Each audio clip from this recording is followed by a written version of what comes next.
Assalamualaikum warahmatullahi wabarakatuh. Perkenalkan, nama saya Ferdian Saputra dengan NIM 22650012 dari kelas A Prodi Teknik Informatika. Pada video kali ini saya akan membahas 3 contoh kasus penggunaan teknik pemecahan masalah AI. Contoh kasus yang pertama yaitu kendali robot autonomi. Kendali robot autonomi adalah teknik pengendalian robot yang dilakukan dengan menggunakan algoritma atau peraturan tertentu yang memberikan perintah pada robot untuk mengikuti arahan atau perintah yang dibutuhkan. Cara ini memungkinkan robot untuk bekerja secara mandiri tanpa perlu pengendalian manusia. Robot autonomi biasanya digunakan di bidang industri, pertambangan, dan bidang lainnya untuk melakukan kegiatan yang membutuhkan presisi dan ketepatan yang tinggi.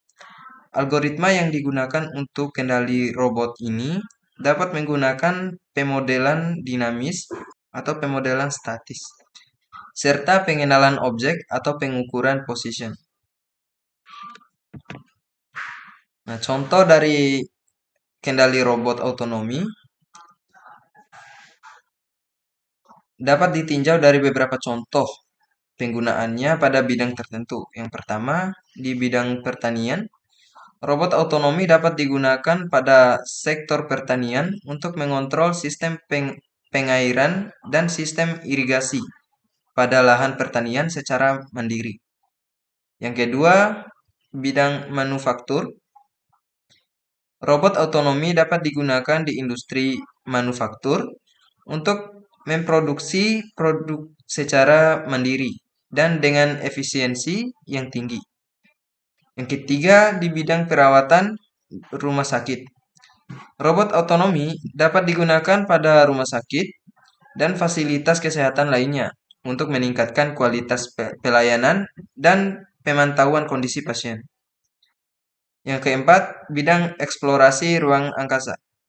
Robot autonomi dapat digunakan pada eksplorasi ruang angkasa untuk memantau dan mempelajari kondisi antariksa serta pengumpulan data untuk penelitian ruang angkasa. Contoh kasus yang kedua, sistem rekomendasi. Sistem rekomendasi adalah sistem yang dirancang untuk memberikan rekomendasi kepada pengguna atau konsumen berdasarkan data yang ada pada sistem. Rekomendasi yang diberikan dapat berupa produk, layanan, atau informasi yang berkaitan dengan minat dan kebutuhan pengguna. Sistem rekomendasi dapat digunakan di bidang-bidang seperti retail, pariwisata, dan jasa keuangan yang ingin meningkatkan kualitas pelayanan mereka, serta membantu pengguna dalam membuat keputusan belanja atau investasi.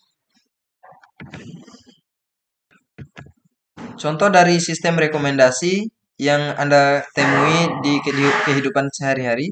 Yang pertama, sistem rekomendasi di Amazon. Amazon menggunakan sistem rekomendasi untuk memberikan rekomendasi produk kepada pengguna berdasarkan sejarah pembelian, produk yang berkaitan, serta minat dan selera pengguna. Yang kedua, sistem rekomendasi di Netflix. Netflix menggunakan sistem rekomendasi untuk memberikan rekomendasi film, serial, dan acara TV kepada pengguna berdasarkan sejarah tontonan dan tipe konten yang mereka sukai. Yang ketiga, sistem rekomendasi di Spotify. Spotify menggunakan sistem rekomendasi untuk memberikan rekomendasi musik kepada pengguna berdasarkan sejarah streaming dan musik yang dipesan pengguna. Contoh kasus yang ketiga yaitu chatbot pelayanan pelanggan. Yaitu merupakan suatu teknologi yang menggunakan algoritma pemrosesan bahasa alami untuk menjawab pertanyaan dan permintaan pelanggan secara otomatis melalui platform percakapan seperti WhatsApp, Messenger, dan situs web perusahaan. Chatbot pelayanan pelanggan dapat digunakan untuk memberikan asistensi, menjawab pertanyaan, mengatasi keluhan, dan memberikan solusi terhadap masalah yang dihadapi pelanggan. Chatbot pelayanan pelanggan mampu mempercepat time to resolution dalam kasus konsumen dan meningkatkan kepuasan pelanggan. Nah, berikut merupakan contoh dari kasus chatbot adalah chatbot eh, Veronica yang digunakan oleh Telkomsel yang dapat dihubungi selama 24 jam. Baik, mungkin itu saja video kali ini. Lebih dan kurangnya saya mohon maaf. Wabillahi taufik wal hidayah. Wassalamualaikum warahmatullahi wabarakatuh.